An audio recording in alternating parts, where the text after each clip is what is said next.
Hi, I'm Gautam Ashok, chess coach from Chatura Chess Academy. In this lesson, we are going to learn about chess game from the very basics. It means we will learn about chess board, chess coins, and how the game will be played, what are the rules, how to win the game, and so on. Okay, let's get started. Right now, you can see a chessboard which is already arranged with the coins. You can notice one side arranged with white coins, the other side is arranged with the black coins.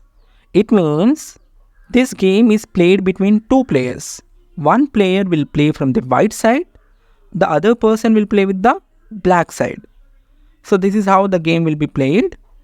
And before going into the game straight away, I want to tell one important thing. Let's discuss about something in general. In olden days, right now we have states. Instead of state, we have kingdoms.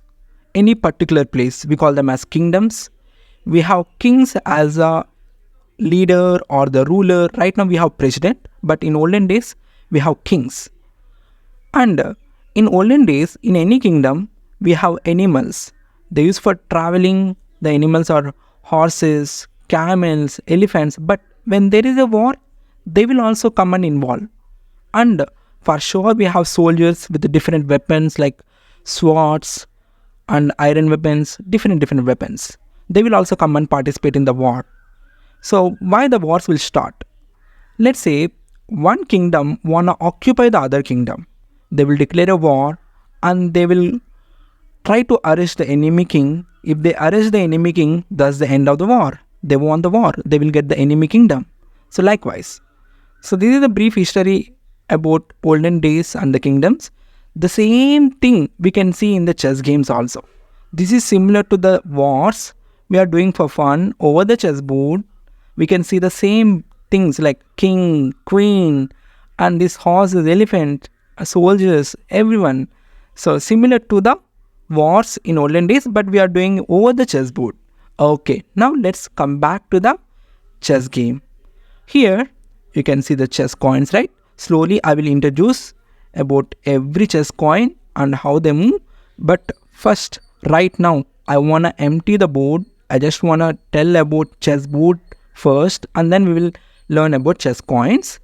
So in chess coins, generally we call them as chess pieces. So let's empty the board. Okay, now we can see boxes. So these boxes in chessboard, we call them as squares.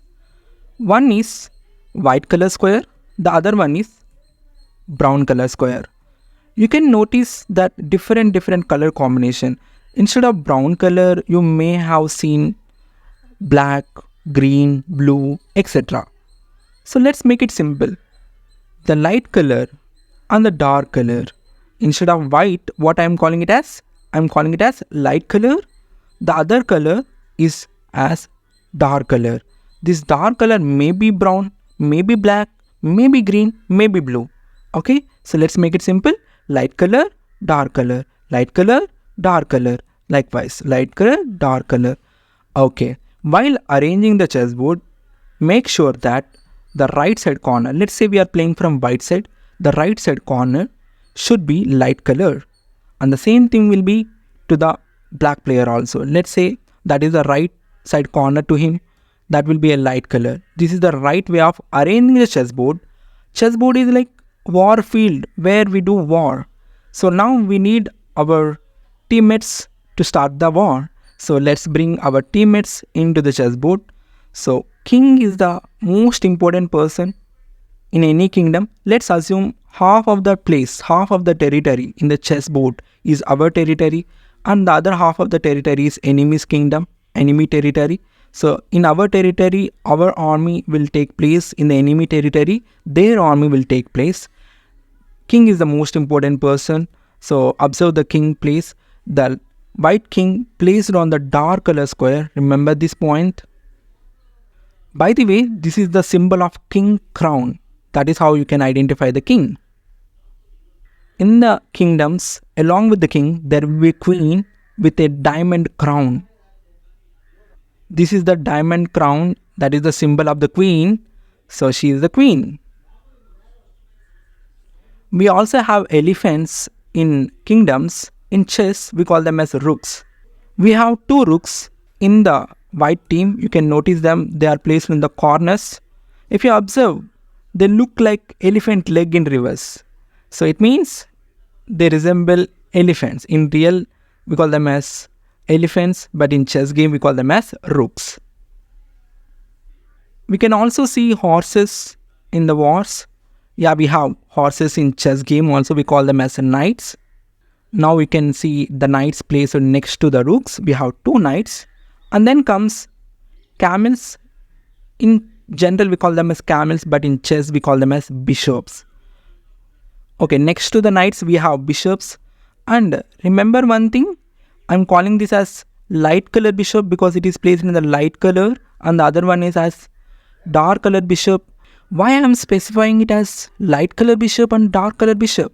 Okay, we will discuss about this point later on, but for now, just understand I'm specifying it as light color bishop. The other one is the dark color bishop because they are standing in light color and dark color. Okay, and we have soldiers in wars, and in chess we call them as pawns resembling the soldiers. Let's bring the pawns also into the chessboard. Okay, so now we have 8 pawns from the white side. This is our team. Of course, even the black team, it will have the same equal army. So let's bring the black team also. Okay, this is the complete arrangement of chessboard and coins. And you can notice we are having equal army, that too exactly opposite. King is facing the enemy king, and also you can also notice the queen is facing the enemy queen. And one point to understand, again I am repeating one thing, the right side corner should be light color for us as well as for the enemy also. I mean, we call them as opponents. To whom we are playing, with whom we are playing, we call them as opponents. And observe that the white king is placed on the dark color square and the black king is placed on the light color square. Okay, we understood what is chessboard, what are the boxes, what we call them as, and what are the coins, what are the names. Now the question is how they will move. Let's learn from the rooks. We will pick each and every coin. For now I am starting with the rooks. In real wars, if you want to win the war, you need to arrest the enemy king. Then only you can win the war. In chess, we call them as checkmate. We are going to learn about checkmate later. Okay, let's start with the rooks. Rooks can go in a straight way in 4 directions. Upward direction, left side, right side, and downward direction. You can take the rook in a straight way. So let's see. I want to move in the upward direction. Hold the rook, drag it, drag it, drag it, and place it wherever you have to move. So I want to reach the square. I will just drop the rook there. Okay. So let's say I want to move all the way up.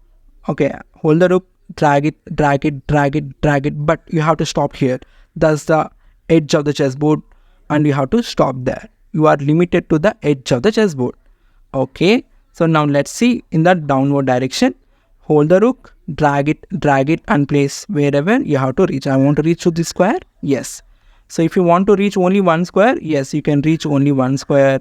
If you want to move to 3 squares, yes, you can. So in 4 directions, generally we call them as straight. In particular, see the line wherever the rook is standing, we call them as standing line. The rook will move in standing line any square, and also this is called as sleeping line. The rook can also travel in sleeping line. Very simple. Let's make it simple. It will go in a straight way. Okay. Okay. Now the question is, if the rook want to reach to this highlighted square, how the rook can reach? Of course, we cannot reach in one move. You have to take 2 moves to reach that square. But how? Okay. There are 2 ways to reach that square. Number 1 is you have to bring the rook to here, and you have to stop. Whenever you want to change the direction, you can do it in the next turn. So, okay, bring the rook to here and stop, drop the rook there. And in the next turn, you can reach by changing the direction. We are reaching the highlighted square. Yeah, you can also do in the other way also. I'll just highlight how we can reach that square. This is the other way. So both are correct. So this is about rooks. Okay, now we'll learn about bishops. One is light color bishop, the other one is dark color bishop. Do you remember? While arranging the chessboard, I specifically mentioned that this is light color bishop, this is dark color bishop. Let's see why now. You can understand. In general, the bishop will move in a cross way. So we can call them as cross in general, but we call them as diagonals. This light color bishop can travel only in light colors. So let's say I want to go to this square. So you have to drag the bishop through the light color squares only. It can reach to any number of squares but limited to the edge of the chessboard. Okay, so now let's take the other bishop, dark color bishop. It can move only in the dark colors. So in a cross way, in diagonal way, it can move only in dark colors. Light color bishop travels only in light colors. Dark color bishop travels only in dark colors. Okay, now let's take a small challenge. This bishop has to reach to this square within 2 moves. Pause the video, think for a while, and then resume. Okay, I hope you got the answer. You can either reach to here, and if you want to change the direction, you can do it in the next move. So this will take 2 moves. You can reach to this square. This is one way to reach this square. The other way is the bishop can move to this square first in the first turn, and the next move it can reach to this targeted square. Okay, one more question. Let's say this bishop has to reach to this square within 2 moves, and how the bishop can reach that square. Yeah, we have 2 ways. Number 1 is drag the bishop to here and place it here in the first move. In the second move, you can obviously reach to this square. And you can also do it in the other way also, like this. Okay, this is about bishops. Okay, let's switch to the queen. Queen has the combined power of a rook and a bishop. It means queen can travel like a rook, it means in a straight way, and also like a bishop. It means it also move in a diagonal ways also, cross also. Okay, now let's see some examples so that we can understand in a clear manner. Let's say the queen want to reach this square. So what I can do is, I can go in a straight way and then in a diagonal way, or I can go straight and then straight. So you can use both diagonal and also straight. So queen can go in a straight way as well as in a diagonal way. Okay, this is about queen. Queen will have the combined power of rook and bishop. It can also move to any number of squares like bishop and rook. Now let's discuss about the most important person in the kingdom, that is the king. King cannot move to a long distance. It can move only one square, any direction. It means in any direction, it can move to only one square. Okay, so let's see some examples so that you can understand. So all the highlighted squares, king can reach right now. Okay, so let's assume we need to reach this square. Let's try. One square, any direction, either diagonal, straight, any direction, only one square. So this is very simple, and this is about king. But king is the most important person in the kingdom. It is slightly tricky when compared to other pieces. Generally, people call knight will move in a L shape. So let's see how the knight moves. I will make it very simple to understand how the knight moves. In general, knight can move in 4 directions. Upward direction, downward, left and right. I am not done yet. I said only the directions. Now how exactly the knight moves? Let's count like 1, 2 side. Let's do that over the chessboard. In the upward direction, you have to go 1, 2 squares forward, and in the next square will be side, either left or right. So knight is able to reach this square directly, but for our general understanding only, I am telling like 1, 2 side. Initially To understand how the knight moves, we are counting like that. Once you will get habituated, you can do it directly to that L-shaped square.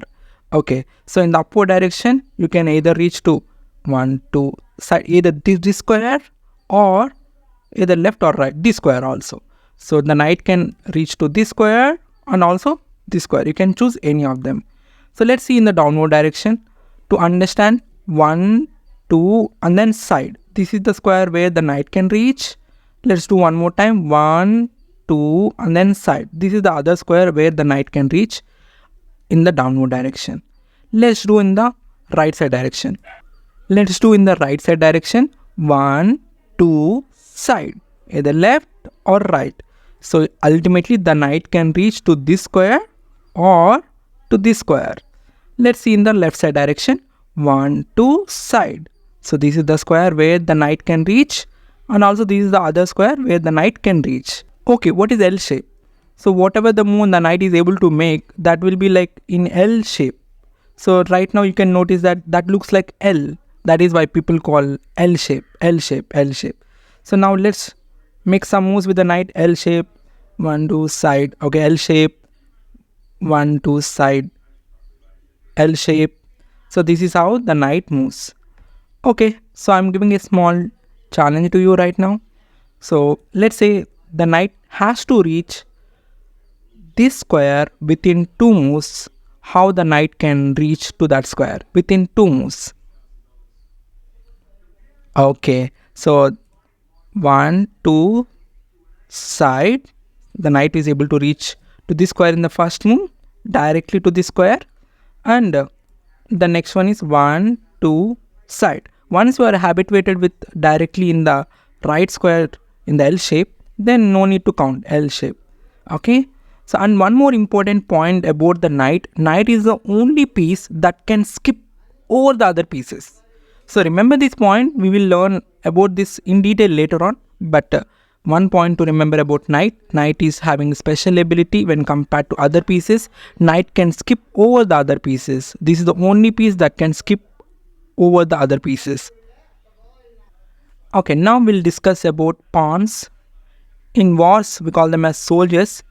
There is one important thing about soldiers. They are very brave, and if they enter into the war field, their nature is either to kill the enemies or die in the war field. But they will never come back from the war field. So that is the nature of soldiers in general. In chess also, similar thing applies to pawns. These pawns will go only in the forward direction. They will never come in backward direction. So this is the special point about pawns. Other pieces can come. Yeah, knight can come backward, rook can come, bishop, queen, king, anyone can come backward, left, right. But whereas for the pawns, they will go only in the forward direction, that too only one square. One square forward, likewise. And one more thing, while capturing, what is capture? In chess, to eliminate one of the enemy army, in general, in wars we call them as kill, but in chess we call them as capture. They will be out of the game. So let's say there is one of the enemy army here, enemy piece here. The pawn can go in a cross way and capture it and make it out of the game. So why I'm telling you this? Pawns can capture in a diagonal way. So that is how the pawn can move while capturing. That too limited to only one square. One square. Okay. And there is one more special point about pawns, that is pawn promotion. Okay, what is pawn promotion? Said half of the territory is our territory, the other half of the territory is enemy territory. Likewise, right? This is in general for our understanding purpose. Let's say this pawn already entered into the enemy kingdom and reached all the way up by crossing all the enemies. That's a brave and a great achievement by the pawn. That should be appreciated, right? So this pawn will get promotion. The pawn can be converted into queen or a rook or a bishop or a knight. You cannot promote the king. King should be only one person. So you can take either queen, rook, bishop or knight. So I'm picking queen. Now the question is, let's say I promoted another pawn. Can I take another queen? Yes, irrespective of whether you have queen, whether you already promoted, it doesn't matter. If you promote the pawn, you can pick any of them, queen, rook, bishop or knight. I feel like queen is more powerful and I am preferring queen. You can choose any. So I am picking queen. So these are the rules about pawns. One more additional point regarding the pawns. What I said is pawn can move only one square forward. See, at the starting stage of the game, wherever the pawns are placed, this is called as birthplace. So when the pawns are in the birthplace, they have special ability. They can directly go to the second square. You can choose. You have the option of going only one square. When they are in the birthplace, they have that option of going to the second square also. So now let's say I push the pawn, this is in the birthplace, so I have that right to go directly to the second square. And when my opponent want to push the pawn, he opted for only one square. That's his choice. When they are in the birthplace, you can choose either one square forward or two squares forward. So with this pawn, I just choose to go only one square forward. But whereas from the enemy, from the opponent, he chose to go two squares forward. And regarding capture, yes, you can eliminate the enemy pawn. We can call it as capture. So the pawn can go and capture this pawn. Of course, even they can also recapture. Okay, so remember this point. When the pawns are in the birthplace, they can directly go to the second square. Okay, let's see about capture. In general, in wars, we can see our team killing the enemy teammates. So similarly in chess also, we can also eliminate them out of the game. We call them as capture. So let's say we are playing from rook, white side. I'm playing with the rook. The rook can go and capture the enemy knight. So if there is enemy in the square where our army can reach, then we can capture. So the rook can go and capture this knight. It means that square will be replaced with our rook and the knight will be out of the game. We call it as capture. So now my question is, can this rook capture this bishop within one move? No, that is not in our range. The rook cannot reach that square. Okay, my next question is, can our rook capture this knight? Yes, the rook is able to reach that square and we can place it over that square and the enemy knight will be out of the game. We call it as capture. Okay, so remember, we should capture the enemy teammates, like opponent teammates, not our same teammates. Okay, now I have another question. So can I capture this knight? No, that is our teammate. So you cannot capture. So we can only capture the opponent pieces. Okay, now we will discuss about another point, blocking. Okay, right now the rook want to capture the enemy knight, opponent knight, but our same teammate is stopping us. If someone is in front of our army, if you want to reach that square, if someone is interrupting us from the same team, then we call it as blocking. If any of our teammate is in the same direction where we want to go, then they are blocking us. So the rook is got blocked by the pawn. So then how can I go and capture this knight? So you need to go here and then lift the rook and then you can capture the knight. So this is what blocking is. Let's see one more example. Let's say bishop want to reach to this square within 2 moves. How the bishop can reach? Right now our own pawn is blocking our bishop. You need to remove that blocking and just push the pawn forward either 1 square or 2 squares, and in the next turn the bishop can reach. So this is about blocking, but there is one exception, that is to the knight. As we discussed earlier, that knight can skip over the pieces. Yeah, even there is some blocking to the knight, knight can directly go to the square in L shape. So knight is the only piece who can skip over the pieces and it can reach in the L shape. Now we know how the pieces move, what is blocking, what is capture. Okay, let's play a trail game. The purpose of this game is just to understand how the pieces move. And one point to remember, In chess game, white is the player who will start the game first. He will make a move, and in return, black will make a move, and then white will make a move. That is how the game will continue. If you want to win game, you need to arrest the opponent king. Let's say we are playing from white. Black king is our opponent king. When you arrest the enemy king, you will be the winner. And if they arrest our king, they will be the winner. In chess, arresting the enemy king is called as checkmate. That is how the game ends. We will discuss about checkmate later on, but for now, we'll focus on the moves. We know that white is the person who will start the game. So let's start from the white side. I know the knights can skip over the pieces, so I will start with the knights by skipping over the pieces. And from the black side, he want to activate the bishop, but the pawn is blocking, so he will push the pawn and he will activate the bishop in the next turn. The same idea, I will also push the pawn to activate the bishop. He activated the bishop, and I will also activate the bishop. He captured our knight, and we can also recapture. And he made pawn to 2 squares forward.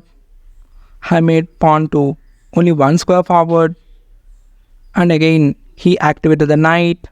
So that is how the game will go on. And I have got one chance. Bishop will go and capture the pawn, and so on. That is how the game goes on. Okay, we understood how the pieces moves, how we can play game, what is blocking, what is capturing. But what about checkmate? How can we win the game? Let's learn about checkmate now. Okay, just now our rook came to here. What is the intention of the rook? In the next turn, want to capture this knight in the next turn. If you are about to capture the opponent army, we call it as attacking. Right now our rook is attacking the knight. Let's say if the knight doesn't move to any other square, if the pawn move to here, then we can simply go and capture. So first what we are doing, we are attacking, and then we can capture in the next turn. Okay, observe now, if the rook attacks the king, we call it as check. This is the special warning to the king. King is the most important person. So there will be a special warning. Hey king, you are in danger, man. Check yourself. Similar to that. So we call it as check. In that situation, we call it as check. And one more important thing is, now the king doesn't have options like, okay, let's be careless and do something like knight to here. Because let's say, assume that we are the black king. I will turn the board. Okay, for suppose I am the black king. I'm in danger. I'm the most important person in the kingdom. When I'm in danger, how can I take care about other people? A knight, you go there. How can I take such decisions? I am the king. I am the decision maker. My safety is more important. Then I should come out of the check. If the king is in check, king should come out of the check, out of the danger. So what are the options to come out of the check? Let's see the options. Okay, so now if the rook came and gave a check, to understand what are the options we have if the king is in check, we are seeing this example. As a king, I can run away. So simply run to a safe square wherever the king will be safe. I can run to a safe square. This is the first option as a king.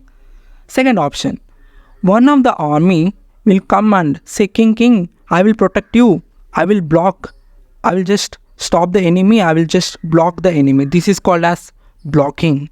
So someone coming in front of us and stopping the enemy to attack us, this is called as blocking. Second option what we have is blocking. And finally, the third option is, this bishop is saying, hey guys, be cool, I am here, I will take care, I will just go and capture the enemy. King, now there is no danger, this is best. Of course, yeah, the enemy is out of the game, king is safe. However, among the three options, you can choose any. Number one is literally run away, or you can have the option of blocking with some of our armies. And the third option is just capture the enemy who is attacking our king. So these are the options if the king is in check. So then what is checkmate? How the game will end? Now we will see another example. Okay, we are playing from white. Our rooks entered into the enemy territory, chasing the enemy king. So we are targeting this enemy king. And the same with the black army also. They are also chasing our king. What we have done is, we lifted the rook all the way up and it's a check. To understand this in a clear manner, I am turning the board to the black side. Let's assume we as black king. Okay, I am the king, let's say. I am in danger right now. Okay, I remember that there will be three options. Let's try to do one of them. I try to run away. If I go here, lift the king, rook is ready to capture me. So there is no safe squares for the king. There is no option of running away.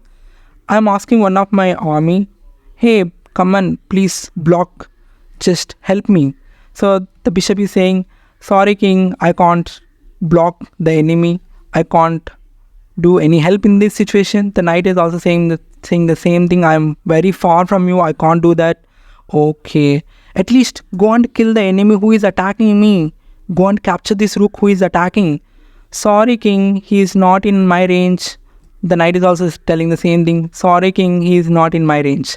Now I realized that, oh, there is no chance to survive. They are going to kill me. So generally in that situations, what king will do is, okay, don't kill me. I will surrender. I will give up my whole kingdom. Take it. I will surrender. In generally, this will happen in wars, in chess. We call it as checkmate. White checkmated the black king. So from black's point of view, we surrendered to the enemy. From white's point of view, they arrested our king. This is the end of the chess game. Game can be ended by checkmate. What is checkmate? The king is in check. There is no option of running away, no option of blocking, no option of capture the enemy who is attacking. Then that situation is called as checkmate. That is what we are trying in every game. Whew, that's a big lesson, right? One more thing to discuss. Before finishing, I just want to add few more points regarding the king and then we will finish. Regarding king can never enter into the square which are controlled by the enemy. So these squares are under the control of the rook. King can't enter to the squares. How can king take a decision? Oh, I have to go myself into the danger situation. How can he sacrifice his life? King is the decision maker. He will never do that. As per the chess rules, king should not enter into the square which are controlled by the enemy. Okay. Just now the knight came very near to the king. Can the king capture the knight? Yes, king can capture. Let's change the position. Slightly change the position. Knight came to here. My question is, can the king capture this knight? No, you cannot. It's because the bishop is giving the backup. See, as a king, if I know that if I capture this knight, I am going to be captured by the enemy. My life will be in threat. How can I take such decisions as a king? How can I put myself in the danger? As per the chess rules, king should not capture the enemy who is having backup, should not capture the opponent army having backup.